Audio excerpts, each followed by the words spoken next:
Doctor, അതുപോലെ തന്നെ നമുക്കറിയാം ഈ നമ്മുടെ കുടുംബത്തിൽ ഈ അച്ഛനമ്മയ്ക്ക് അല്ലെങ്കിൽ ഗ്രാൻഡ് പേരൻസിനൊക്കെ കണ്ണിന് എന്തെങ്കിലും പ്രശ്നം ഉണ്ടെന്ന് വിചാരിക്കാം.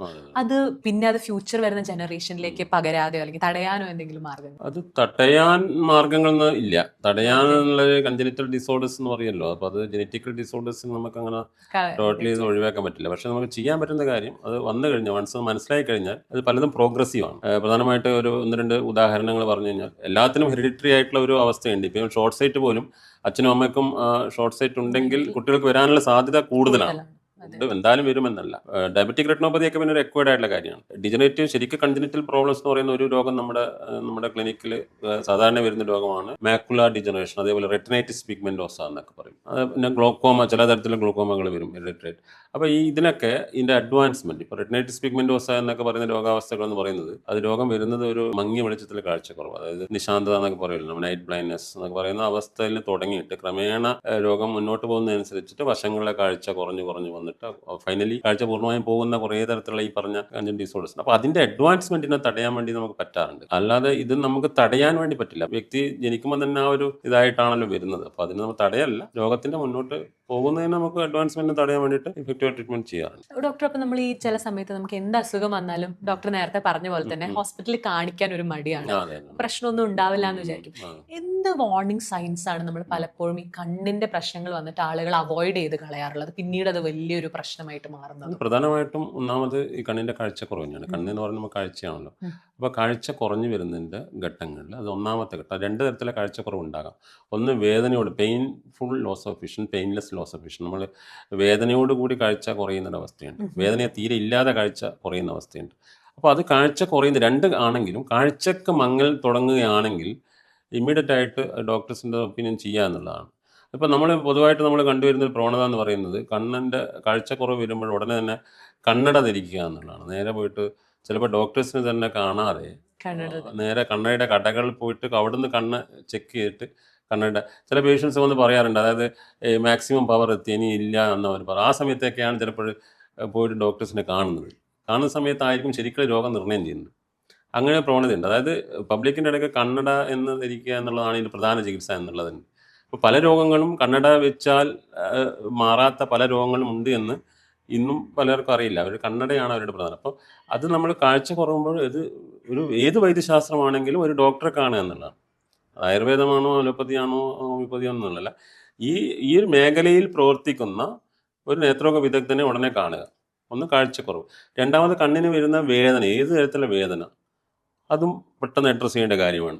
മൂന്നാമത് കണ്ണിന് വരുന്ന റെഡ് ഐ എന്ന് പറയും. അപ്പോൾ കണ്ണിന് വരുന്ന റെഡ്നെസ് വരുന്നതിന് ഉടനെ അധികം ഡോക്ടറെ കാണിക്കണം. കണ്ണിന് വെള്ളം വരിക, കണ്ണ് തടയുന്ന പോലെ തോന്നുന്നു. അങ്ങനെ കണ്ണിന് എന്ത് അസ്വസ്ഥതകൾ ഉണ്ടെങ്കിലും അതൊരു വാർണിംഗ് സൈൻസ് ആയിട്ട് കാണുക എന്നുള്ളത് തന്നെയാണ്. ഏത് കണ്ണിന് വരുന്ന, ഇപ്പോൾ കണ്ണിന് പൊതുവേ നമുക്കറിയാം, കണ്ണ് മറ്റ് സെൻസ് ഓർഗൻസിനെ അപേക്ഷിച്ച് നോക്കുകയാണെങ്കിൽ കണ്ണിന് വരുന്നതിൽ കുറച്ചുകൂടി ആൾക്കാർ കോൺഷ്യസ് ആണ്. പക്ഷേ ഈ വാർണിംഗ് സൈൻസ് വന്നു കഴിഞ്ഞാൽ എന്തായാലും കാണിക്കണം. പിന്നെ അതോടൊപ്പം തന്നെ ശക്തമായ തലവേദനയോട് കൂടി വരുന്ന കാഴ്ചക്കുറവുണ്ട്, അതും പെട്ടെന്ന് അഡ്രസ് ചെയ്യേണ്ട ഒരു കാര്യമാണ്. ഡോക്ടർ, അതുപോലെ തന്നെ വളരെ കോമൺ ആയിട്ടുള്ള ഒരു കാര്യമാണ് ഈ കണ്ണിലെ അലർജി വരുന്നത്. ഇത് കുഞ്ഞിക്കാര്യം കണ്ണ് നിറഞ്ഞ് ഒഴുകി ചുമന്ന് ഭയങ്കര ഇറിറ്റേറ്റിംഗ് ആയിട്ടുള്ള സംഭവമാണ്. ഇതിന് നമുക്ക് എങ്ങനെയാണ് ആയുർവേദത്തിൽ ഇതിന് കൃത്യമായ ചികിത്സകളുണ്ട്. ആയുർവേദത്തിൽ ഇപ്പം പറഞ്ഞ പോലെ തന്നെ ചൊറിച്ചൽ, കണ്ണിന് വെള്ളം വരിക, കണ്ണിന് ചുവപ്പ് വരിക, ഇങ്ങനെയുള്ള കാര്യങ്ങൾക്കൊക്കെ കണ്ണിൽ ഇതേ ഇന്റേണൽ മെഡിസിൻ. ഇപ്പം നേരത്തെ ഞാൻ പറഞ്ഞൊരു ഘടകം, അതായത് നമ്മുടെ GI ട്രാക്ക് ഉണ്ടല്ലോ, നമ്മൾ സ്റ്റൊമക്കിനെ അഡ്രസ് ചെയ്തിട്ടുള്ള ട്രീറ്റ്മെൻ്റ് ആണ് ശരിക്കും ആയുർവേദം ചെയ്യുന്നത്. ആയുർവേദത്തിൽ പറയുന്നത് എല്ലാം നമ്മൾ സ്റ്റൊമക്കിൽ തുടങ്ങുന്ന ട്രീറ്റ്മെൻ്റ് ഒക്കെ അവിടെ തുടങ്ങും. അവിടെ നിന്നാണ് സ്റ്റാർട്ടിങ് വരുന്നത്, റൂട്ട് കോസ് അവിടെയാണ് തുടങ്ങുന്നത്. അപ്പോൾ അതിനെ അഡ്രസ് ചെയ്തുകൊണ്ടുള്ള ട്രീറ്റ്മെൻ്റ് ആണ്. അപ്പോൾ അതിനെ അഡ്രസ് ചെയ്യുന്നതോടൊപ്പം തന്നെ കണ്ണിനാണ് നമ്മൾ അഡ്രസ് ചെയ്യും. കണ്ണിന് ഒറ്റിക്കുന്ന മരുന്നുകളും കണ്ണിലുള്ള പല ചികിത്സാ രീതികളുണ്ട് കണ്ണിന് ചെയ്യുന്നത്. അതുകൊണ്ട് വളരെ ഫലപ്രദമായ അലർജിക്ക് ആയിട്ടുള്ള കാര്യങ്ങൾ, സീസണൽ ആയിട്ട് അലർജീസും. പിന്നെ അലർജി എന്ന് പറയുന്നത് നമുക്കറിയാലോ, അലർജി എന്ന് പറയുന്നത് ആ ഒരു ഭാഗത്ത് വരുന്ന ഒരു ബുദ്ധിമുട്ടല്ല, അത് നമ്മുടെ മൊത്തത്തിലെ പ്രതിരോധ സംവിധാനത്തിൽ വരുന്ന ചില പാകപ്പിഴവുകൾ കൊണ്ട് ആണ് ഈ അലർജി വരുന്നത്. അപ്പോൾ അതിനെ കറക്റ്റ് ചെയ്യുക, അതിനെ ട്യൂൺ ചെയ്യുക എന്നുള്ളത് കൂടി ഒരു ഭാഗമാണ്. അപ്പോൾ അത് നമ്മൾ നോക്കുന്നുണ്ട്. അതിനൊരു ഇമ്മ്യൂണോ മോഡുലേഷൻ എന്നുള്ള രീതിയിൽ അത് ഒരു ഭാഗത്ത് നടക്കുമ്പോൾ തന്നെ നമ്മൾ പ്രാദേശികമായിട്ട് ഈ ഒരു ലോക്കലൈസ്ഡ് ആയിട്ടുള്ള ട്രീറ്റ്മെന്റ്സും ചെയ്യും. ഡോക്ടർ, നമ്മുടെ ഈ കണ്ണിന്റെ ശക്തി അല്ലെങ്കിൽ ഒരു ഹെൽത്തി ഐസ് മെയിൻറ്റെയിൻ ചെയ്യാൻ വേണ്ടിയിട്ട് നമുക്ക് ഡെയിലി അല്ലെങ്കിൽ നമ്മുടെ ലൈഫിൽ ആഡ് ഓൺ ചെയ്യാൻ പറ്റുന്ന 3 ശീലങ്ങൾ പറയാൻ പറ്റും? 3 ശീലങ്ങൾ. ഒന്ന് നേരത്തെ ഞാൻ പറഞ്ഞു, നമ്മുടെ കണ്ണിന് പരമാവധി റെസ്റ്റ് കൊടുക്കുക, കണ്ണിന് ആയാസം കൊടുക്കാതിരിക്കുക. ഈ സ്ക്രീൻ ടൈം, ഇപ്പം ഇന്നത്തെ കാലത്ത് പറയുകയാണെങ്കിൽ സ്ക്രീൻ ടൈം കുറയ്ക്കുക. പിന്നെ നല്ല രീതിയിലുള്ള ആഹാരം, കണ്ണിനായിട്ടുള്ള നല്ല ആഹാരങ്ങൾ കഴിക്കുക. ആഹാരങ്ങൾ എന്ന് പറയുന്നത് നോർമൽ ബാലൻസ്ഡ് ആയിട്ട് തന്നെ പഴവർഗ്ഗങ്ങൾ കഴിക്കുക, പച്ചക്കറികൾ കൂടുതൽ കഴിക്കുക.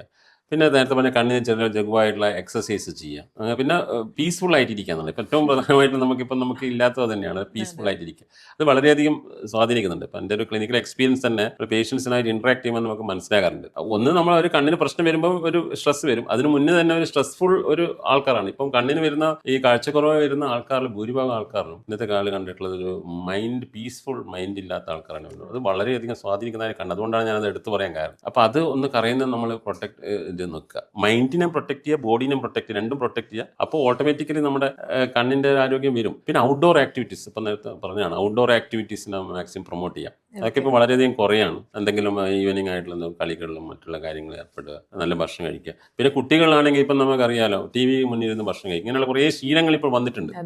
അപ്പം അത് അങ്ങനത്തെ കാര്യങ്ങളൊക്കെ രണ്ട് ആക്ടിവിറ്റി ഒരുമിച്ച് ചെയ്യുന്ന സമയത്ത് ഇവിടെ നടക്കുന്നത് സ്ക്രീൻ ടൈം കൂടും. അതേപോലെ തന്നെ നമ്മൾ അറിയാതെ തന്നെ ഭക്ഷണം കഴിക്കുമ്പോൾ ഡൈജഷൻ നടക്കില്ല.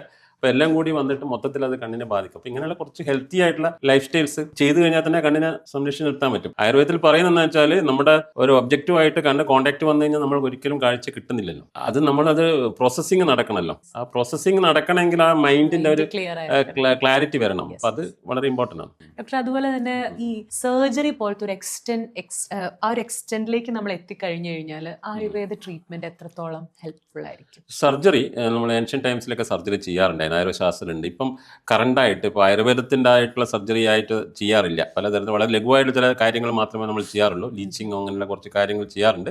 പക്ഷേ എക്സ്റ്റെൻസീവ് ആയിട്ട് സർജറീസ് ഇപ്പോൾ അങ്ങനെ പ്രചാരത്തിലില്ല. അപ്പം അങ്ങനെയുള്ള സർജറി വേണം എന്ന് പറയുന്ന ഒരു പേഷ്യൻ്റ് ആണെങ്കിൽ നമ്മൾ മെഡിക്കൂടാതെ തന്നെ ആ സർജറി ആ ഒരു ഡോക്ടേഴ്സിന് റെഫർ ചെയ്യാനാണ് നമ്മുടെ സെൻട്രൽ ജീവനത്തിലൊക്കെ നമ്മൾ ചെയ്യുന്നതാണ്.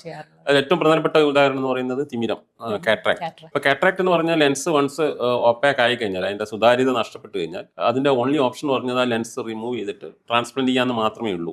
അത് ഈവൻ ആയുർവേദത്തിൽ പണ്ട് പറഞ്ഞതും ഇത് തന്നെയാണ്, ശസ്ത്രകർമ്മം ചെയ്യണം തന്നെയാണ്. ശസ്ത്രകർമ്മം എന്ന് പറഞ്ഞാൽ സർജറി. അപ്പോൾ അത് അങ്ങനെ ഒരു ഘട്ടത്തിൽ എത്തിക്കഴിഞ്ഞാൽ നമ്മൾ അവിടെ ഡോക്ടേഴ്സിൻ്റെ അടുക്ക സർജറിക്ക് വിടും. അതാണ് ചെയ്യുന്നത്. നിങ്ങൾ സർജറിക്ക് പോകുന്നതാണ് നല്ലതെന്നാണ് നമ്മൾ പറയുന്നത്.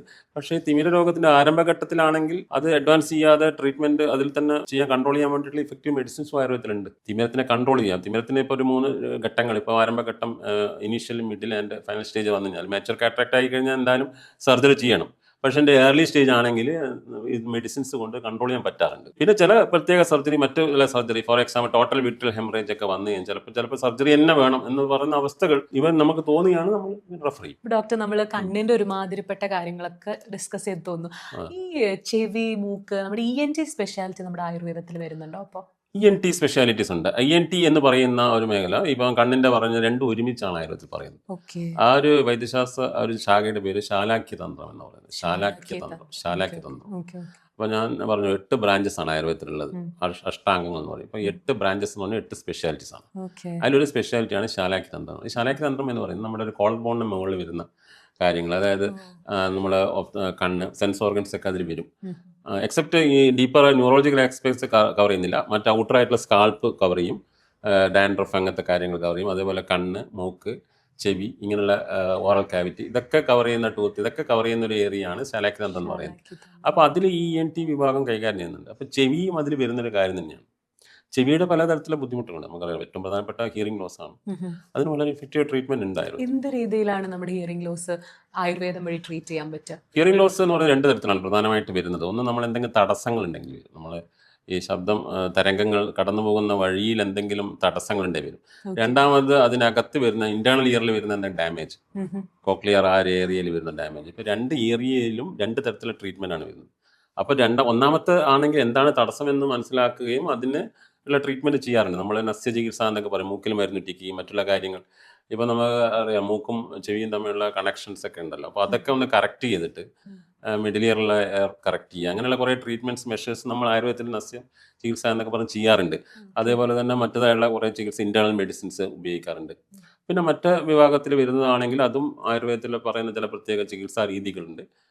ആ ചികിത്സാ രീതികൾ കൊണ്ട് നമ്മൾ തലയിലെ എണ്ണയുടെ പ്രയോഗങ്ങളും ഈ പറഞ്ഞ നസ്യ പ്രയോഗങ്ങളും ഇന്റേണൽ മെഡിസിൻസ് കൊണ്ട് ഈ സെൻസറി ന്യൂറൽ ഹിയറിംഗ്, അതായത് നമ്മൾ ഈ നാഡികൾക്ക് വരുന്ന തകരാറ് കൊണ്ട് ഹിയറിംഗ് ലോസിനും വളരെ ഫലപ്രദമായ ചികിത്സകൾ ചെയ്യാറുണ്ട്. ഓക്കെ, അപ്പൊ നമ്മൾ കണ്ണിന്റെ ശക്തി കൂട്ടാനുള്ള പോംവഴികൾ സാർ പറഞ്ഞു. അതുപോലെ നമുക്ക് കേൾവി ശക്തി കൂട്ടാനോ അങ്ങനെ കേൾവി കുറഞ്ഞവർക്ക് അത് ശരിയാക്കാൻ എന്തെങ്കിലും മാർഗങ്ങളുണ്ടോ? കേൾവി ശക്തി ശരിയാക്കാനുള്ളതാണ് ഞാൻ ഇപ്പം പറഞ്ഞത്. കേൾവിക്കുറവ് എന്ന് 2 വിഭാഗങ്ങളിലാണല്ലോ വരുന്നത്. അതിൽ പ്രധാനപ്പെട്ട ഈ കേൾവി ശ്രദ്ധിക്കേണ്ട കാര്യം എന്ന് പറഞ്ഞാൽ, ഞാൻ നേരത്തെ സ്ക്രീൻ ടൈം പോലെ തന്നെ ഇന്നത്തെ ഒരു പ്രവണതയാണ് നമ്മൾ അപ്പൊ അത് കണ്ടിന്യൂസ് അത് ഉപയോഗിക്കുന്നത് പ്രവണത ഇപ്പം ഉണ്ട്. അപ്പൊ അത് ഒഴിവാക്കുക എന്നുള്ളതാണ് പ്രധാനമായിട്ട് കാര്യം. അതിന് കൺട്രോൾ ചെയ്യുക. പിന്നെ അമിതമായിട്ടുള്ള ശബ്ദം വളരെ ഇന്നത്തെ ഒരു സൊസൈറ്റിയിലുള്ളതാണല്ലോ. അതിന്റെ അമിതമായ സസ്റ്റൈൻഡ് കണ്ടിന്യൂസ് ആയിട്ട് അതിന്റെ ഒരു സൗണ്ട് കേട്ടുകൊണ്ടിരിക്കുക എന്ന് പറയുന്നതും ചെവിയെ അത് ബാധിക്കും. പിന്നെ നമ്മൾ വളരെ ശ്രദ്ധിക്കേണ്ട കാര്യം, ഇന്നത്തെ ഒരു ഹാബിറ്റാണ് നമ്മൾ എന്തെങ്കിലും ചെവിയിൽ നമ്മൾ എന്തെങ്കിലും സാധനങ്ങൾ ഇട്ടിങ്ങനെ ക്ലീൻ ചെയ്യുന്ന രീതി, ഒരു അൺഹൈജീനിക് ആയിട്ട് ചെവി ക്ലീൻ ചെയ്യുന്ന രീതി. അപ്പൊ അത് ഒഴിവാക്കണം. അത് ഒഴിവാക്കിയിട്ട് ശാസ്ത്രീയമായ രീതിയിൽ ഒരു ചെവിയുടെ ഒരു ENT വിദഗ്ധൻ്റെ അടുക്ക പോയിട്ട് അത് കാര്യങ്ങൾ ചെയ്യുക. ചെവിയുടെ ആരോഗ്യം എന്ന് പറയുന്നത് മൂക്കിൻ്റെ ആരോഗ്യവുമായി ബന്ധപ്പെട്ടിട്ട് കിടക്കുകയാണ്. രണ്ടും കൂടി വളരെയധികം കണക്ട് ചെയ്ത് കിടക്കുകയാണ്. അപ്പം നമ്മുടെ മൂക്കിൻ്റെ പ്രശ്നങ്ങൾ വന്നു കഴിഞ്ഞാൽ ചെവിയെ ബാധിക്കും. അപ്പം അതും കൂടി നമ്മളൊന്ന് ശ്രദ്ധിക്കുക. നമ്മുടെ മൂക്കടപ്പ് വരിക, മറ്റുള്ള കാര്യങ്ങൾ വരുമ്പോൾ അതും പെട്ടെന്ന് ചികിത്സിച്ച് കഴിഞ്ഞാൽ ചെവിക്ക് വരുന്ന അസുഖങ്ങളും കൂടി നമുക്ക് പരിഹരിക്കാൻ പറ്റും. സർ, അതുപോലെ തന്നെ കോമൺ ആയിട്ടുള്ള കുറച്ച് അസുഖങ്ങളാണ് ഈ സൈനസൈറ്റിസ്, ടോൺസിലൈറ്റിസ്, ഇങ്ങനത്തെ കാര്യങ്ങളൊക്കെ. അതിനൊക്കെ നമുക്ക് എന്താണ്? സൈനസൈറ്റിസ് എന്ന് പറയുന്ന രോഗം എന്ന് പറയുന്നത് മൂക്കുമായി ബന്ധപ്പെട്ടാണ് ഈ സൈനസ് എന്ന് പറയുന്നത്. അപ്പം മൂക്കിനകത്ത് വരുന്ന തകരാറുകൾ, മൂക്കടപ്പ് വരുന്ന തകരാറുകൾ വന്നു കഴിഞ്ഞാലാണ് ഈ സൈനസ് മൂക്കിലേക്ക് തുറക്കുന്നത്. അത് ബ്ലോക്ക് ആകുമ്പോഴാണ് ഈ സൈനസൈറ്റിസ് എന്ന് പറയുന്ന പ്രശ്നങ്ങൾ വരുന്നത്. അപ്പം നമ്മൾ നേരത്തെ പറഞ്ഞ നസ്യ ചികിത്സ എന്ന് പറയുന്ന ചികിത്സ, നസ്യ ചികിത്സ എന്ന് പറഞ്ഞാൽ ആയുർവേദത്തിൽ വളരെ പ്രധാനപ്പെട്ട രോഗമാണ്. അതായത് തലയിലെ ബാധിക്കുന്ന എല്ലാ അസുഖങ്ങൾക്കും ഈ നസ്യ ചികിത്സയാണ് ഏറ്റവും പ്രധാനം എന്നാണ് പറയുന്നത്. നസ്യ ചികിത്സ എന്ന് പറഞ്ഞാൽ മൂക്കിൽ മരുന്നിട്ടിച്ചിട്ട് മൊത്തം എയർവേയൊക്കെ ക്ലിയർ ചെയ്യുന്ന ഒരു ചികിത്സാ രീതിയാണ്. അത് ഈ സൈനസൈറ്റിസ് എന്നുള്ളതിന് വളരെ ഫലപ്രദമാണ്. അതേപോലെ തന്നെ സൈനസ് ഐറ്റിസ് വന്ന ആ ഒരു ഇൻഫർമേഷനെ കറക്റ്റ് ചെയ്യാൻ വേണ്ടിയിട്ടും ആയുർവേദത്തിൽ ഇന്റേണൽ മെഡിസിൻസ് ഉണ്ട്, പലതരത്തിൽ ഇന്റേണൽ മെഡിസിൻസ് ഉണ്ട്. ആ ഇന്റേണൽ മെഡിസിൻസ് ഉപയോഗിച്ചിട്ട് നമുക്ക് ചെയ്യാൻ പറ്റും. ഇത് ഏറ്റവും പ്രധാനപ്പെട്ട ആയുർവേദം ഫോക്കസ് ചെയ്യുന്നത് എന്തുകൊണ്ടാണ് ഈ രോഗം വന്നത് എന്നുള്ളതാണ് നമ്മൾ എപ്പോഴും നോക്കുന്നതാണ്. അപ്പം നേരത്തെ ഞാൻ പറഞ്ഞ പോലെ തന്നെ സ്റ്റൊമക്കാണ് എല്ലാത്തിൻ്റെ റൂട്ട് എന്ന് പറയുന്നില്ല. ഇപ്പം ഗട്ട് ആൻഡ് സെക്കൻഡ് ബ്രെയിൻ എന്നൊക്കെ പറയുന്നുണ്ടല്ലോ, ഇപ്പോൾ ആക്ച്വലി പറയുന്നുണ്ടല്ലോ. അപ്പോൾ അതിൽ അതാണ് നമ്മൾ ഫോക്കസ് ചെയ്യുന്നത്. ആയുർവേദത്തിലെ ഒരു ഫോക്കസ് ഏരിയ എന്ന് പറഞ്ഞാൽ അതാണ്. നമ്മൾ ഈ കോഷ്ടം എന്ന് പറയും, ആയുർവേദത്തിലെ രീതിയിൽ അങ്ങനെയാണ്. അഗ്നി, കോഷ്ടം, ഡൈജസ്റ്റീവ് പവർ എന്നൊക്കെ പറയും. അപ്പോൾ അതിനെ ഡൈജസ്റ്റീവ് ആ ഒരു സ്ട്രെങ്ത്തിനെ കൂട്ടിക്കഴിഞ്ഞാൽ തന്നെ കറക്റ്റ് ചെയ്ത് തന്നെ രോഗങ്ങൾ ഒരുവിധം എല്ലാം കറക്റ്റ് ചെയ്യാൻ പറ്റുമെന്നാണ് ആയുർവേദത്തിൽ പറയുന്നത്.